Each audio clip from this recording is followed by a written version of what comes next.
Hello. Welcome to the 10th podcast of It's Going to Be All Right.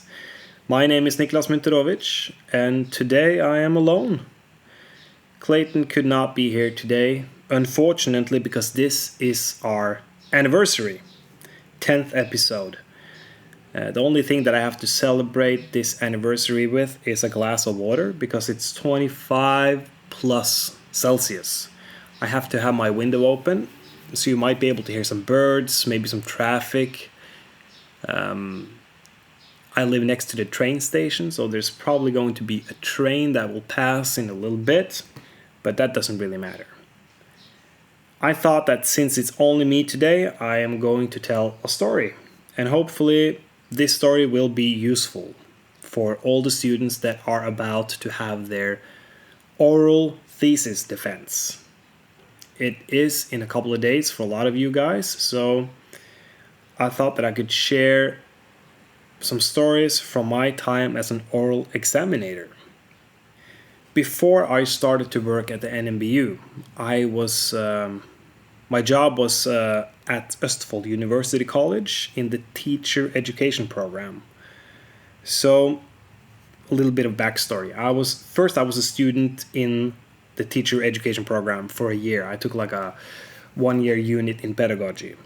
And then I graduated, and then I got myself a job in the same program just a couple of weeks later. So I remember when I was defending it's almost like a thesis. You have to write something called utviklingsoppgave, which is more or less like a bachelor's thesis that you write in about one semester. And it's about you're supposed to use pedagogical and didactical theory to analyze events from your practicum. So your practicum is it's a couple of weeks each semester where you are sent to a school and you have to take the full responsibility of one of the teachers.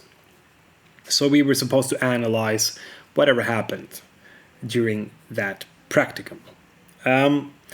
So I remember it was my time to defend my thesis, oral defense, and the external examiner, I'm pretty sure that he was from the University College of Southeast of Norway. And, anyways, everything went smoothly, and I got a job at the program a couple of weeks later, maybe a month or something. 1 year later, it was my turn to be internal examiner because I had been supervisor for 15 students. So I've been their supervisor, and that means that I would also be their internal examiner. But you are doing the oral examination together with an external examiner. And by coincidence, it was the same guy. So 1 year later, he was my colleague instead of my external examiner.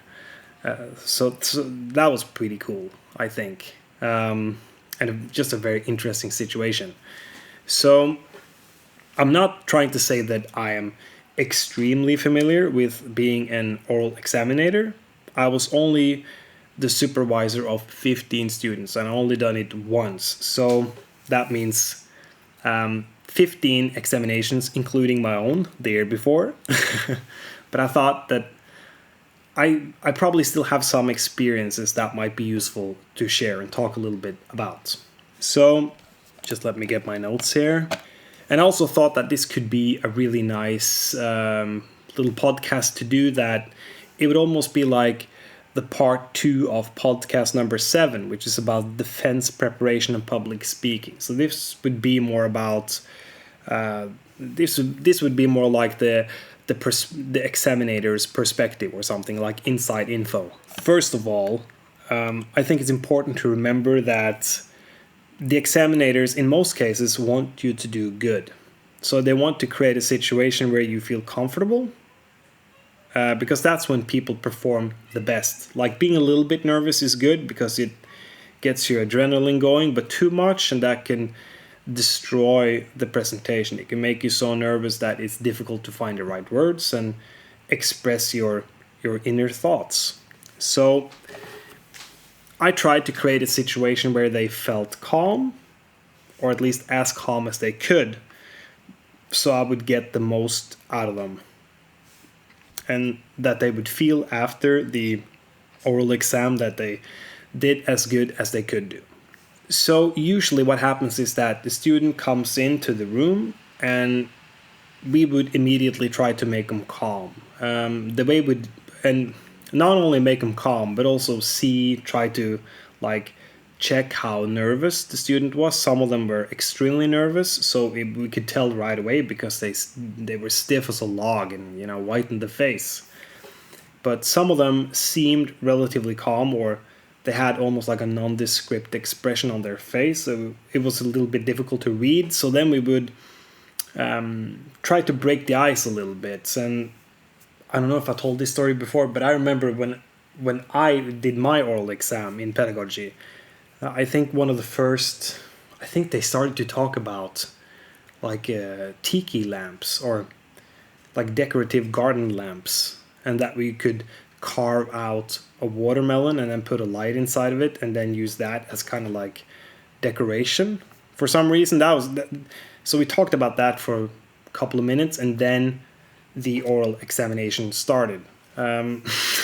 So I guess I tried to emulate that a little bit and kind of just break the ice. And I knew all these students because I've been their supervisor for one semester, so they knew me. But the situation was very different because I've been talking to a lot of these people just a couple of days prior to the oral exam.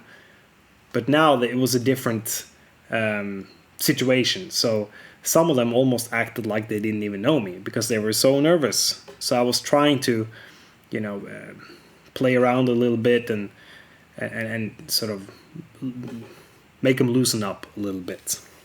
This would normally lead into me asking them to give a presentation, and that would be like I think we would set a limit at about 10 minutes. So this, if you're doing a master thesis oral exam, your presentation might be longer. It could be 20 minutes, 30 minutes, but this one was about 10 minutes. And this is where you could kind of tell if they had prepared or not, because some of these students some of them would read their own thesis and be super prepared, and some of them would come into the room with almost like a book of they almost created like a thick book of notes. And it was pretty obvious that they would not be able to use all these notes in a 10-minute presentation, so that was obviously not the best way to prepare, but they had put in some time. And you could tell that all the students hadn't really been thinking too much about it. They've been, like, when they finished the writing process, or when they were done writing the thesis, they would kind of just relax for a little bit and maybe get a little panicky a couple of days before the oral exam and then start reading. But I think a lot of these people had this idea that they could just wing it because they had written the thesis after all, so they knew what was in it.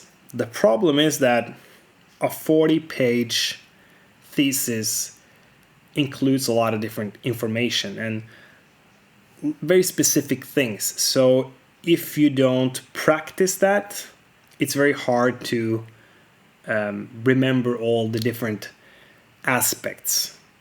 It's very difficult to kind of pull some of these more specific, it could be like a little fact, or it could be something important about one of the theories that you had used.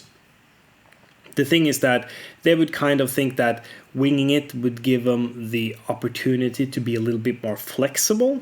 To be honest, I don't think that's the best approach. You could tell that the students that had really prepared and that had been talking in front of the mirror and that had been trying to distill their project into something that they could talk about in about 10 minutes, they would usually do a lot better. So that would be the first thing that I would look for. If a student came in, we tried to break the ice, small talked a little bit, and then they started the presentation. If they had distilled the most important or yes, if they had cooked it down to its essence, the most important aspects of their project, and they could present that in a chronological, in a logical order, so it was almost like listening to a story, then I would be pleased. So that would be like the first thing that I was looking for. I mean, some people are better at winging it than other people, but you could really tell the ones who had prepared and the ones who haven't prepared. And you could also tell the difference between the students that hadn't really developed any good strategies for preparation, but they did it anyways, and the ones that had some really good strategies. So to explain this a little bit more, as I said earlier, the ones who came in with like a stack of papers with notes, and they were like desperately shuffling between these papers and reading from them, and that was just creating more stress than it was giving them any help. And they hadn't really been practicing. I mean, they thought that everything in their paper was just as important as anything else. So they had troubles with distilling whatever they had been writing about. So that was the first thing. You could really tell the ones that had been preparing and that had developed some really good techniques in that preparation. So that was the first thing. And that would normally lead into some questioning. So after they had done the presentation, we would start asking questions. And it would, like, first of all, it would be about, let's say that they said something during that presentation that wasn't clear. Then we would start asking about that. Or we would start asking about different aspects of their project, of their research. So it might be something that, I'm sorry, there's a train coming, no worries. We would first start to talk about, it might be something about their research design that we thought could be presented in a more clear fashion, maybe. Or it could be something about their analysis, or maybe they didn't use enough theory. It could be a lot of different things, but we would start to ask different critical questions about their research. And usually it would be about, we would try to make them clarify something, and this was not to put them in an uncomfortable situation. The goal with this was to make, if they could clarify something now, then they would kind of get a point.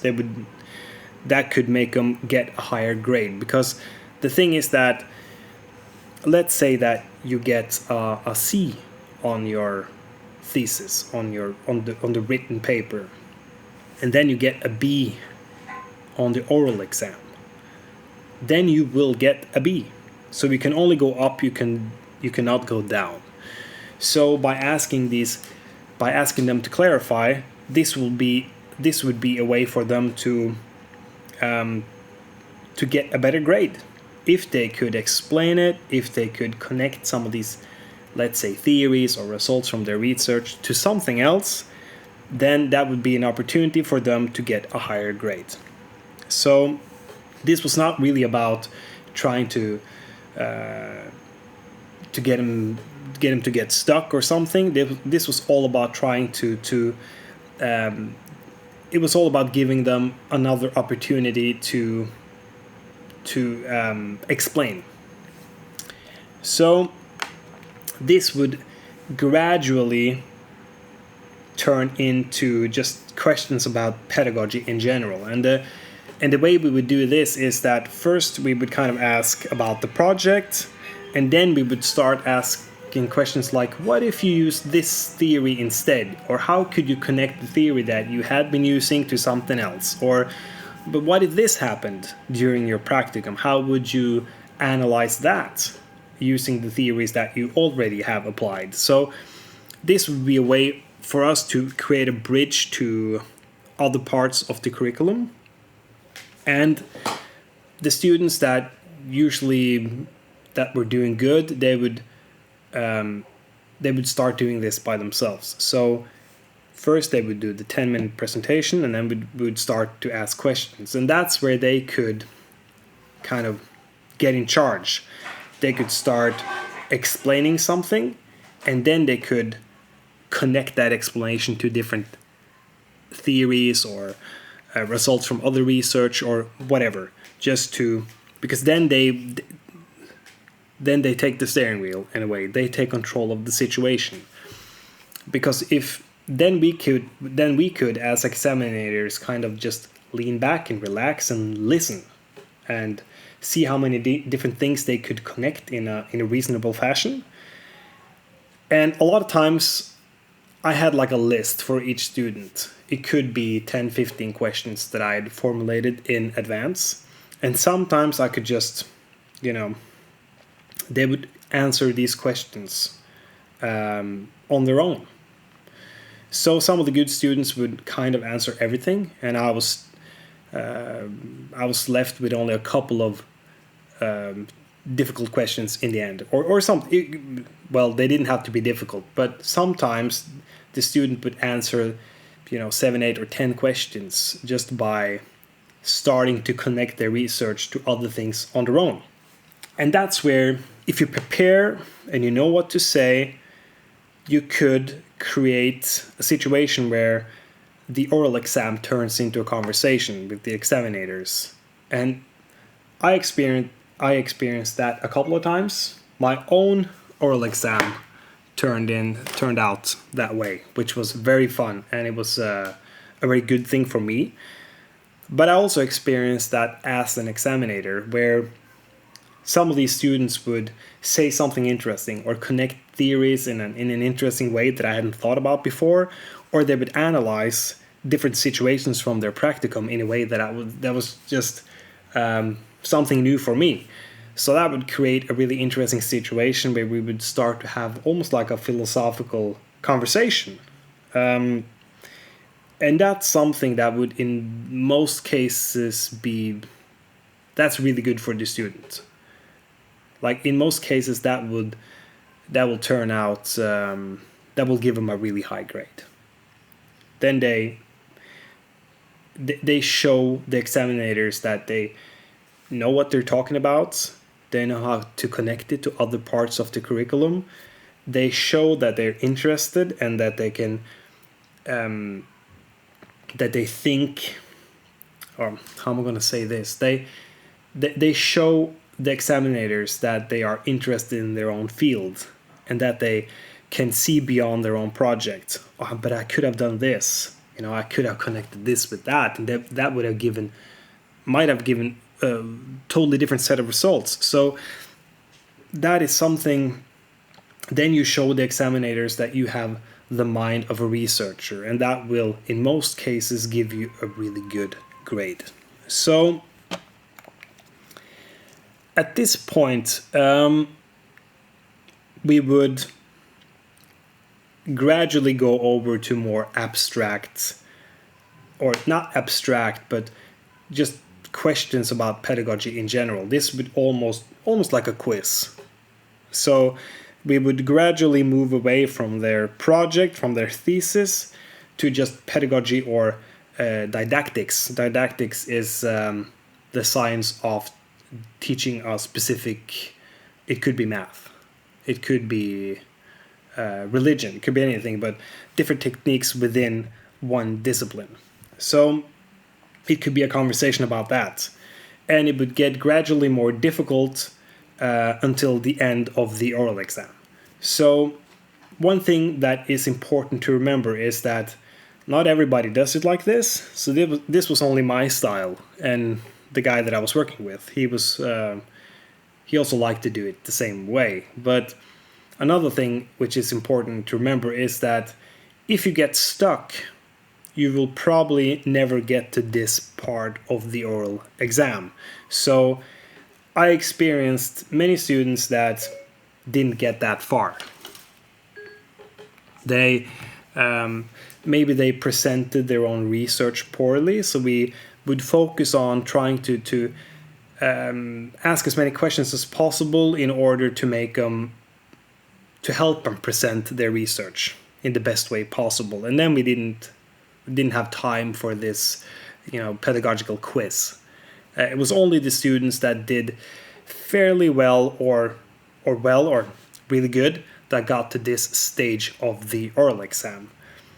Keep in mind, this might not be the way that the oral examinators will act when you have your oral exam or your thesis defense, but it might be like that. So the questions would get progressively more difficult, and the last couple of questions I would kind of have fun with creating these super difficult, very abstract and theoretical questions. And the reason for that, like, if the student didn't know the answer, that would be fine. They could still get an A. It was just I was just curious to see if they could come up with a good solution or an interesting thought about it. So that was kind of an important, or that would be the end of the oral exam, and how I did it as an internal oral examiner. Another thing which to me was very important was that the student could admit that they had done something, or that there might be more efficient ways to do something. So let's say that they had constructed the theoretical framework, but for some reason they had, train is coming, and it's passed. So let's say that the student would, that they had created some kind of a theoretical framework, and I thought that why haven't they used that theory? That would fit like hand in glove, and I could ask them that. And one thing is trying to defend your choices, another thing is to admitting that, yeah, but that would probably be a good idea. So admitting that your project isn't perfect, that would give them some extra points. And if they at the same time try to, let's say that I asked them some kind of question and they didn't know the answer. This could be, let's say it was more at the end of the oral exam. So it would be a question about pedagogy just in general. Then if they didn't know the answer, but they attempted to answer anyways by using the knowledge that they already have, maybe they would use their project or something they experienced during their practicum as the vessel, as an example, then that could turn out very well. And they didn't really have to answer the question perfectly, as long as they would give me an answer that included a lot of interesting information and some thoughts about how to be a teacher, in this case. This would kind of be the how an oral exam would progress if you would have me as an oral examiner. I would start out with trying to break the ice, then you would do your presentation. Then it would be some questions regarding your project, and then that would slowly turn into questions about the field in general. It could be focused on theory, it could be focused on methodology, it could be focused on something different, but that would be the way that I would do it. And then it would end with more difficult questions, like a quiz, to see how well you can perform and to see if you're able to connect, or if you're able to answer really difficult questions, because that would just be, isn't that fun, right? To if a student can give you a really interesting answer to something that you don't know the answer of yourself. And that would also probably do so you end up with a really good grade. After the oral exam is over, we would ask the student we would say something like, you know what, I think we have enough now. You could leave the room and we will go get you when we have made a decision. That will usually take about 5 minutes to make a decision, sometimes shorter than 5 minutes. I was lucky, we were for the most part in agreement. So then one of us would go get the student, we would give an explanation and then present the grade. So this is one final tip. Be cool about it.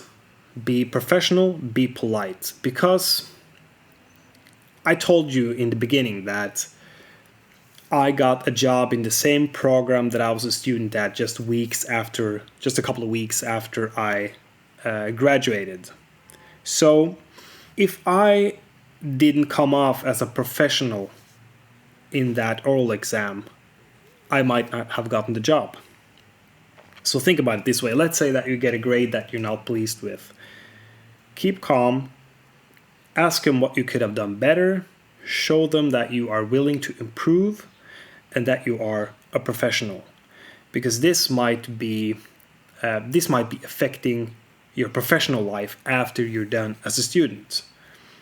Be calm, be professional, be polite, thank the examinators for their time, and you could also use this situation, or you could also ask them if there's something that you could do to something that you could have done to improve or to get a higher grade. So it could be asking about how well you presented your science, or it could be if you gave if your attempts on answering some of the questions were good enough or good at all.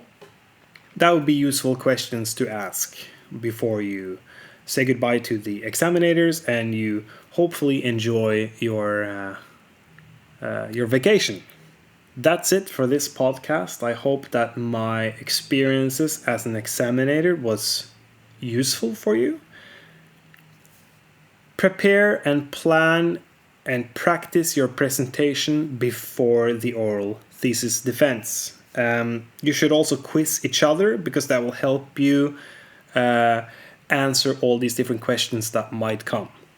If you do that, it's all going to be all right. All right.